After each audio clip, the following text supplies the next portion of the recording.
Welcome to the Real View podcast, where Ohio Realtors connect you to innovators and influencers, keeping you with the real view of real estate.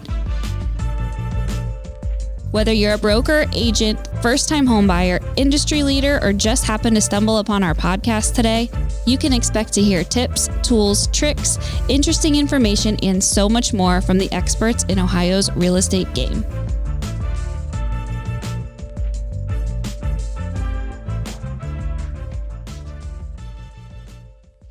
Hi, everyone. Welcome back to the Real View podcast. I'm your host, Allison. Joining me today, we have Monika Strand. She is a realtor and an author and a pro in client building relationships and how to really make those strong connections with the people that you work with to help you grow your business. And like I said, she's an author. She wrote a children's book on moving and how to kind of walk through that with a child, which is super exciting. And we're going to be talking to her about that as well. So Monika, welcome to the show. Thanks for being with me today. Thank you so much for having me today. I'm super excited to be here and meet all your people out there listening. Yes. Super excited to be hearing from you. But before we get started on today's show, I have to ask our signature question that we ask all of the guests who join me on the podcast, which is, since the show is called The Real View, I would like to know, what is the best view that you've ever seen? I love that question. And I'm a California girl, so my gut instinct is to say California sunsets, but I feel like that's a cop-out because that's too easy because I live here in California. So I have another idea, and it's not actually a visual sunset or a place like outside that I think most people would think, what's the best view? But I have to just take everybody to close their eyes for a minute and picture if they love something like Broadway, because my husband and I took our kids when they were younger on the plane and went across country, and we splurged and we paid for front row tickets for Phantom of the Opera. And my whole family we really love entertainment and, the liberal arts. My husband actually works in the movie industry, and my oldest daughter now was a music teacher. She's now a mom, so she's taking some time off. But my whole family, my other daughter got into drama, and being in the front row at a moment in the play, looking over at my husband, catching his eyes and watching the mesmerized looks of my kids. Oh, I was bawling. I just literally lost it. I was like, this is worth every penny. That's the good stuff in life, right? Yeah, I will never, ever forget that view of the stage, front row, watching the musicians in the pit so perfectly in tune with one another. They didn't really have to warm up much. They knew what they were doing. They were so in tune with what they were doing, and the actors and the looks on my kids' faces. I will never forget that view. I love that you said that. So, and I am the biggest musical Broadway fan as well. I was literally listening to Phantom of the Opera on my way into the office this morning. So, oh my gosh, are you kidding? Yeah, I was. They're closing down now. I can't even believe that it's going to be over. I mean, the longest running show on Broadway, no less. So I feel very fortunate that we actually got to see it on Broadway. And my youngest daughter, she actually got to, they did the show here in California at a college she was going to, and watching her actually get to be in the show was just like full circle moment. Oh so my gosh, I love Broadway. Cool. Love Broadway. Me too. And I love that you said that, because my mom tells a similar story about, she took me and my brother and sister to see Lion King on Broadway when we were young. And she said, looking over and seeing your guys' pupils wide open, your jaws dropped, and just like you had never seen anything. And my mom tells a very similar story. So I love that you said that. And we've seen Lion King too here in San Francisco, and it was incredible. Just anyone listening, if you've never gone to see a live performance like something like that, it is worth every penny. It seems expensive in the moment, but it's one of those memories you never forget. Agreed. So go get your Broadway show tickets if you're listening to this. Exactly. I think they're running Phantom through December is the rumor. There you go. I love that. Goodness. I love that. Okay, so I want to hear a little bit about you. How did you get started in real estate? Tell me a little bit about you, your career journey, and what that path has looked like. I'm a true entrepreneur.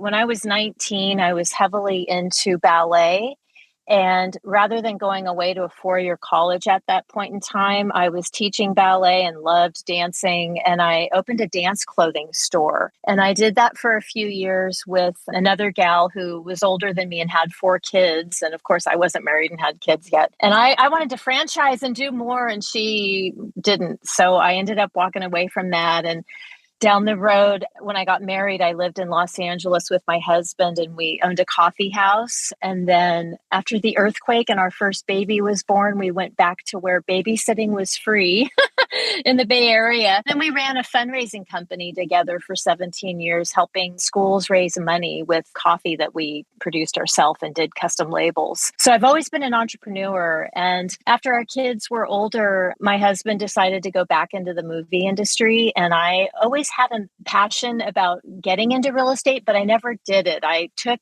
the first real estate class fresh out of high school, and then I ended up opening the dance clothing store. So I jumped into real estate, and I've been doing real estate for the last 5 years. I had this idea about writing a children's book when I couldn't find a great gift for kids on closing day. So I'm still an agent right now, but I might be morphing into a referral agent so that I can focus on my book, because I have this big idea to let all the agents all over the nation know about my book. And I have been doing that for the last few months. And it's a lot of work marketing a product. Oh my gosh. Yeah. It's a full-time job. Yeah. It is. So I can't juggle everything. So while I'm talking to you right now, I'm kind of at a crossroads of, am I going to switch over to referral agent only? Because I literally can't do it all. And so I think I'm morphing into my next business. I think I'm becoming a children's writer at this point in time.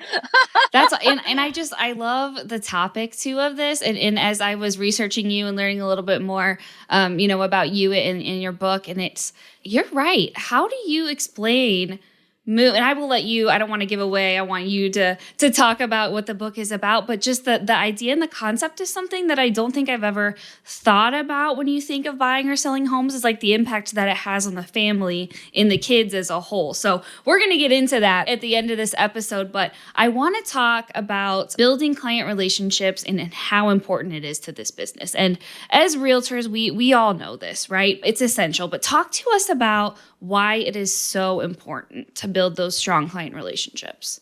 Well, first off, obviously gaining their trust. If you don't have their trust, there is no relationship. And I learned pretty early on, because of my business background, how important building relationships are. And I learned, it didn't matter if I was selling point shoes or a cup of coffee or a bag of coffee in my fundraising business or $1 million home. They all were the same thing. They were building a relationship where the person would trust you and hopefully come back and utilize your service again. And in all of my businesses, that was something that I was able to achieve. Being in the business only 5 years in real estate, I actually did have a few clients where I did help them more than once, or they referred to me. I mean, I hadn't been in the business long enough to gain a lot of those customers that are selling their house again, that type of thing. But building your referral network and having them trust you enough to think of you for questions or all of that is such a better way to build your business rather than constantly chasing the new people out there. Of course, you need new business too, but building the trust of someone so that they'll think of you again is a critical part of real estate and actually in running any business. And I really found that it started the minute you were introduced to that person, whether someone referred the person to you, or in my case, I was kind of the open house queen when I first started. I'll do it. I was doing all the open houses, and I would treat the open house like a party and do all these fun things like projects or something that the kids could take or do to keep them entertained, maybe in the backyard if the house was big enough, or in a little corner on the floor, like coloring books or anything I could come up with. I had a signature move where I would let them bring home a little wooden birdhouse. And because it was a house, the parents would remember me, and I would get business from that after playing it cool during the open house with the parents, but connecting with the children.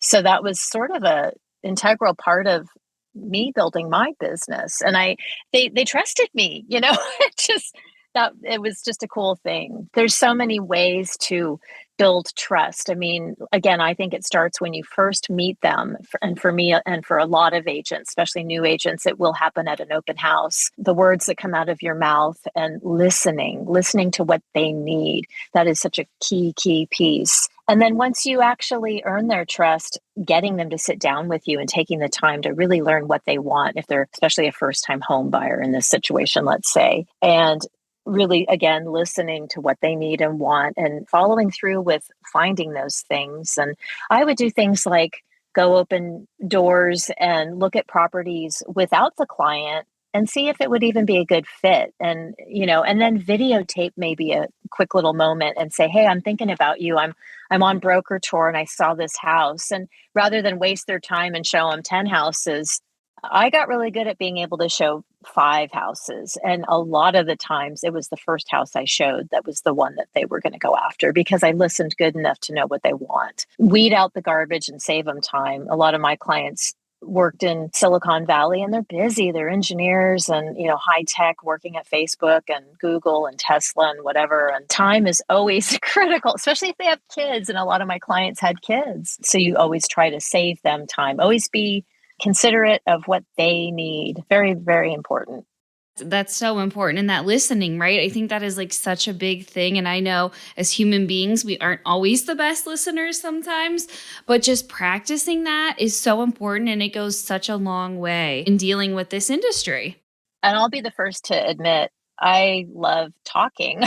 I learned early on. Well, I was actually really shy when I was a kid, really shy. Like I moved when I was 6 and I remember being super shy and I don't even remember the real estate agent paying attention to me at all.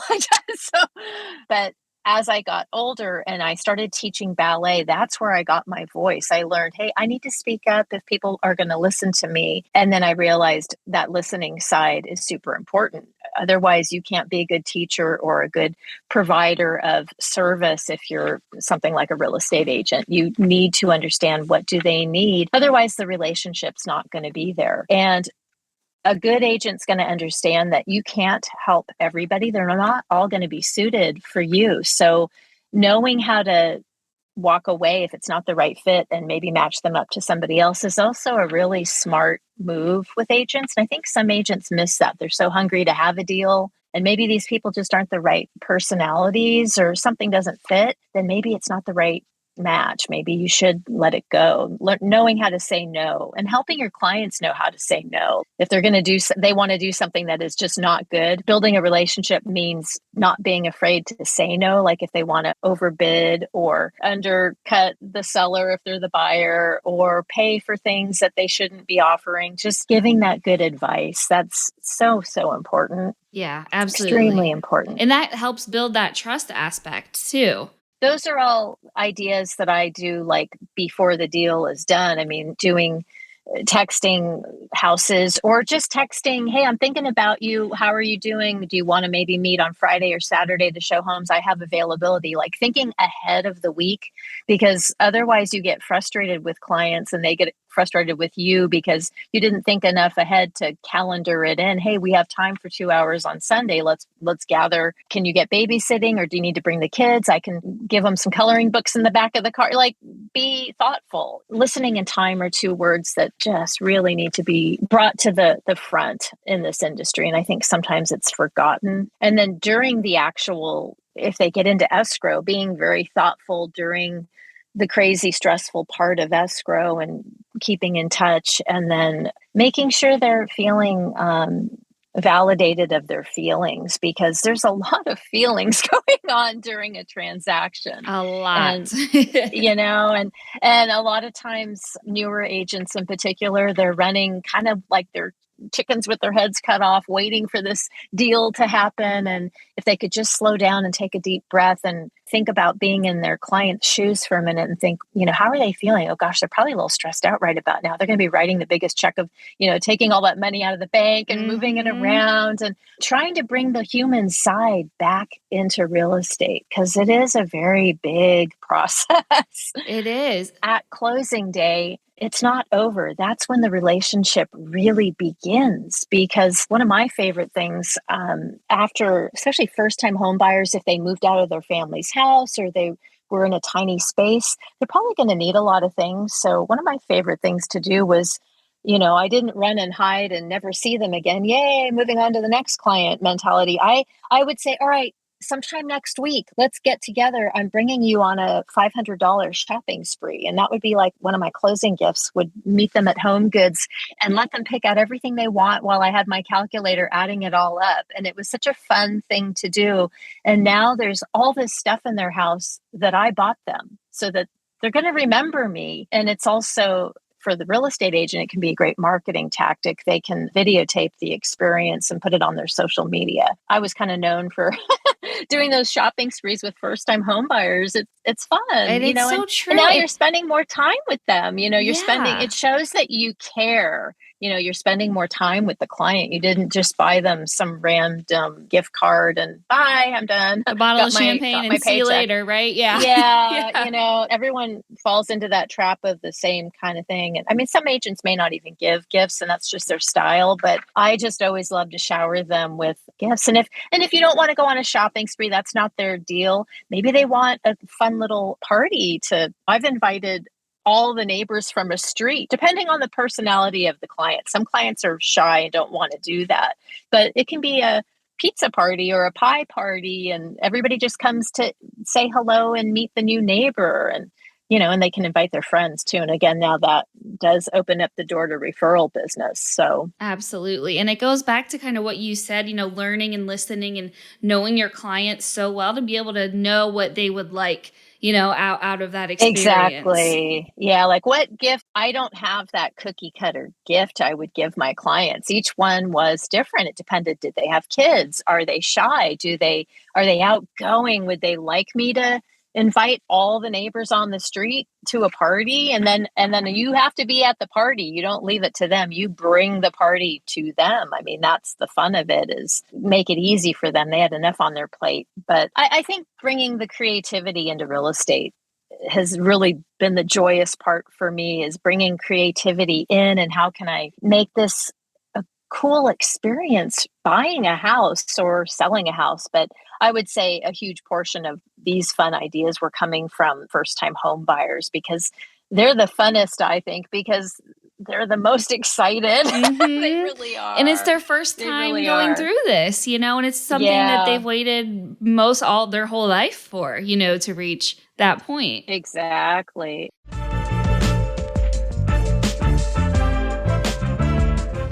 This episode of The Real View is brought to you by the Ohio Association of Community Colleges. Ohio's network of community colleges provides accessible training that accommodates the busy lifestyles of aspiring real estate professionals at half the price of a traditional university. With convenient locations in every part of the state, as well as online options, Ohio's community colleges are your smart choice for pre-licensing education. For more details or to start the journey to a real estate career, visit the education page at ohiorealtors.org and then click on the pre-license course locations. Do you see the relationship building process changing or not changing in the next few years? So we know how quick just the real estate market changes kind of in general. What do you think the future of client building relationship is going to look like? Do you think it's going to stay the same, or are we going to see some things changing and changing as the market changes? Yeah, no, that's a good question. I mean, if you think about, technology and the world in general, I mean, I think I'm a bit older than you. I just turned into a grandma. Congratulations. 8 months ago. Thank you. So, so now I have another generation to think about. But when I was a kid, we didn't have cell phones. We didn't have computers. And all of the relationship building within humans, whether it's friends or teachers or adults or whatever, it was all in person. We just didn't have those screens. And I don't know how things are going to continue to roll out over the next few years, between the pandemic happening and we were all sent home and we only could hang out with whoever was in our little bubble. And now we're starting to open up again a little bit more throughout the whole nation. And I've always been a social butterfly, and I love the human real contact more than my face and my computer and my phone all the time. But of course, social media has become a beast and we're all kind of part of it. If you're a realtor, you kind of need a presence on these platforms too. But I do think that in-person and client relationships are going to become more and more important as we see more companies trying to make these, I'll just call them e-deals. When I was a kid, if I wanted to book a flight, I had to go to the travel agent. Who does that anymore? I mean, I think there might still be a few people that offer that service, but I don't think real estate agents I don't think they're going to turn into dinosaurs. I really think that there's too many complicated steps and things involved in a real estate transaction for the deals to be done properly, and watching both sides of the party to make sure it's a fair situation for everybody. I do think the human real estate agent is going to continue to stay super important, but it will be up to them to keep strong client relationships at the top of their mind at all times. That otherwise they won't be needed. Otherwise, going to be a bunch of e-paperwork from some company and you don't really see too many people. But I think that would be a sad day. I hope that doesn't happen. Yeah, no, I'm with you. I don't ever want to get to where we are like putting homes in our Amazon carts, right? Like, let's never get to that point. Well, that's what I'm saying. Yeah. I mean, and now, I mean, we're even seeing shopping malls are becoming dinosaurs. The stores can't afford the rent. They're trying to figure out how to fix things. I mean, in my area where I live right now, the mall has been going through transition. For the last 20 years, it's trying to figure out what it wants to do. And now they're trying to finally add a Costco on the edge of it and maybe build hotels and housing on a bunch of it. And they're constantly trying to change. And I think that that's the part that everybody has to remember is, yeah, it's a changing market constantly in real estate, but it's also a changing world all around us. So yeah, that's a really dynamic question. It's hard, right? It's tough. What will happen? I mean, like, what else beyond phones and computers and all this? You can't you even wonder imagine. what else. We can't even imagine yet. My husband works in the movie industry, so they make movies of all kinds of stuff. Okay, let's just pretend we're setting up a film. Okay, now you're going to buy a house and you're going to sit in a car and there's no driver. You just tell it, I want to see 5 houses today with 3 bedrooms, please. They all need to be in XYZ cities. Go. That might happen, Elsa. You're right. You're right. And it might not be as far. I'll be back in 10 minutes. Yeah. And it might not be as far away as we think, right? My house is literally in between Tesla, Facebook, Google. I live in the heart of all of this stuff that's happening that didn't exist when I was a little kid, roller skating and, ice skating and riding my bike. Yeah. So you wonder, I wonder what what will this world be like at that point? Yeah. I mean, they are working with cars that do those kind of things. And then will there be some automated system where you say, okay, I liked house B the best. Can we put in an offer for $1 million and I want to close in 20 days?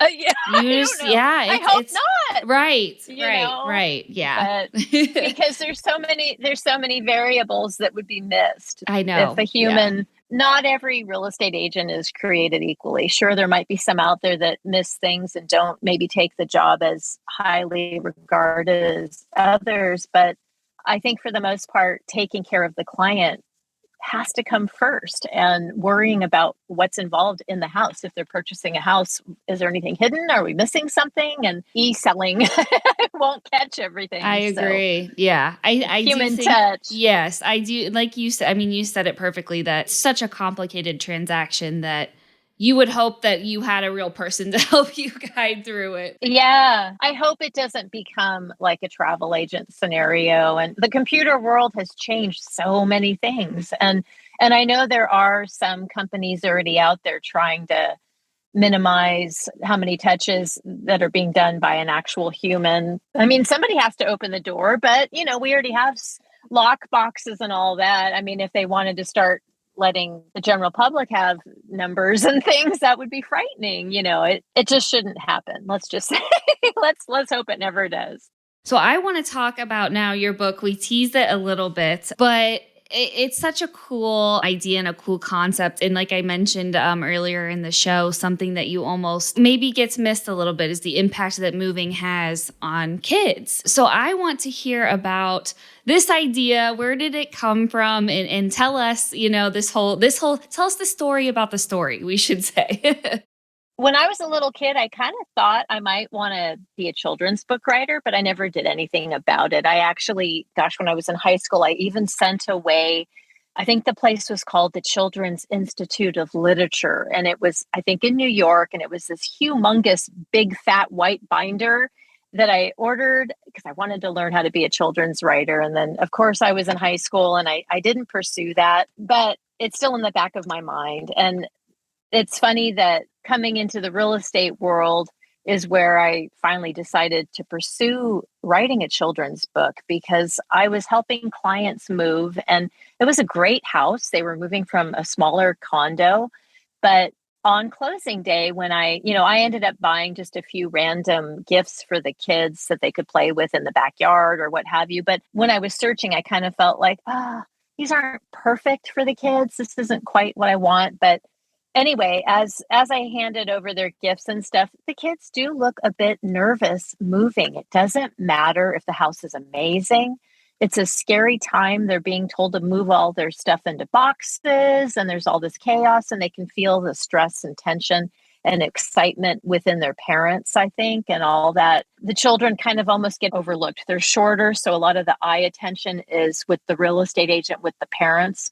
I make a very big point to bend down and talk to kids and engage with the kids and say, hey, let's go find which bedroom do you think you want? And that kind of stuff. Like, make it about them, because honestly, the kids are probably the most important part of life with those parents. So you've got to make it special for them as well. I really just felt like something needed to be created to be given to the children before the doors even open on closing day. So I was literally sitting on my couch one day and I just grabbed a piece of paper and I started scribbling out what ended up being my first children's book. And it's called Welcome Home. And after I wrote it, I literally started crying because I thought, this is the perfect gift for kids that are moving. And it makes them feel validated that everything's going to be okay. They are more important than making this move. And I even left a space on the back page for the real estate agent to send a picture of closing day for the family to keep inside the book.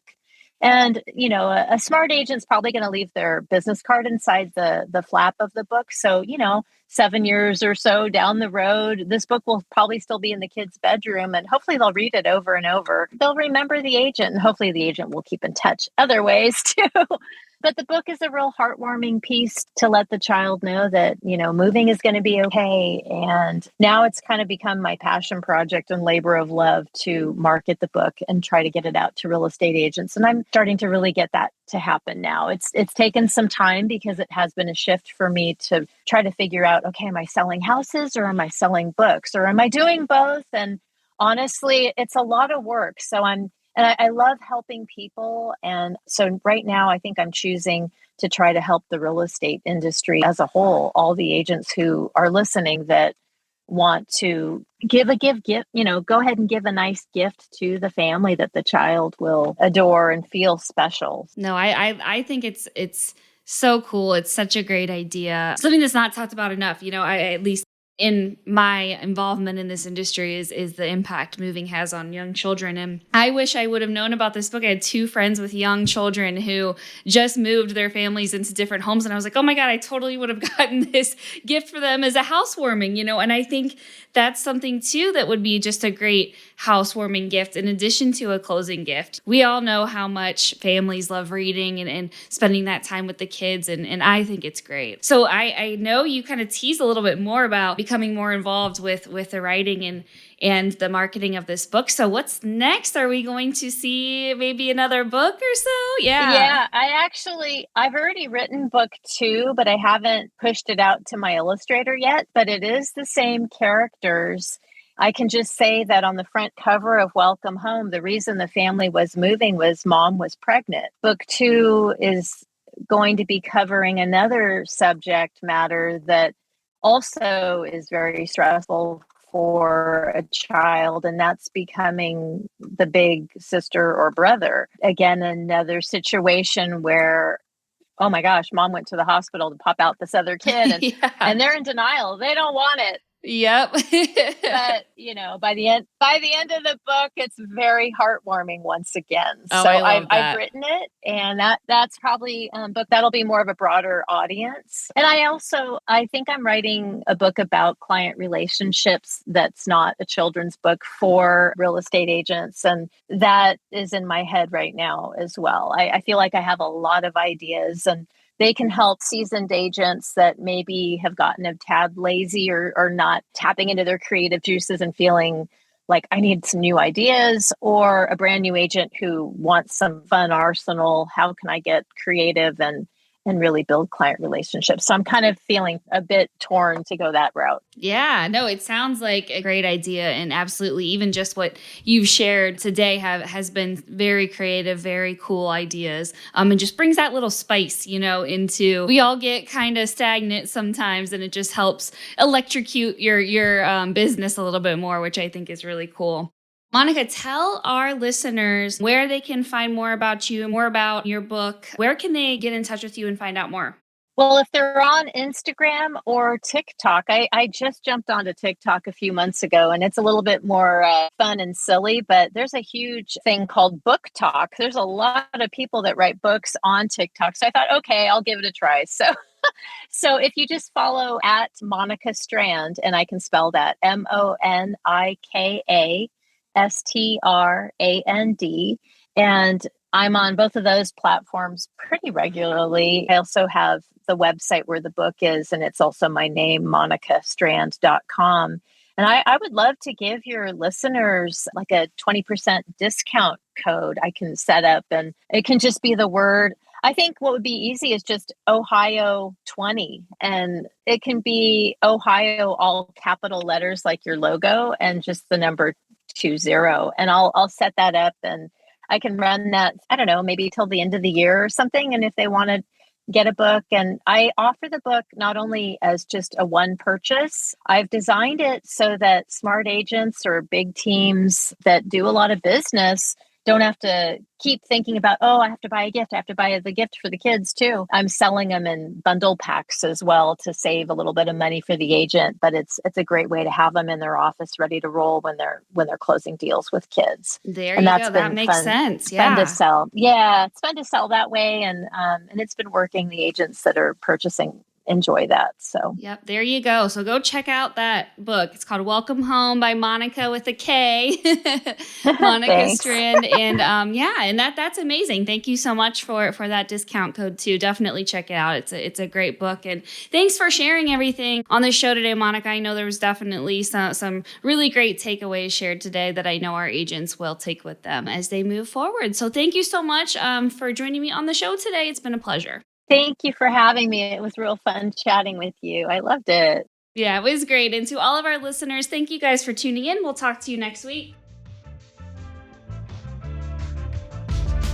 Thank you for listening to The Real View. That wraps up today's episode.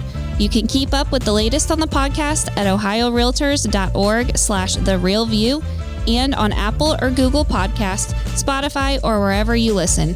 Have questions, comments, or suggestions? We want to hear from you. Email us at podcast@ohiorealtors.org. We'll see you next time.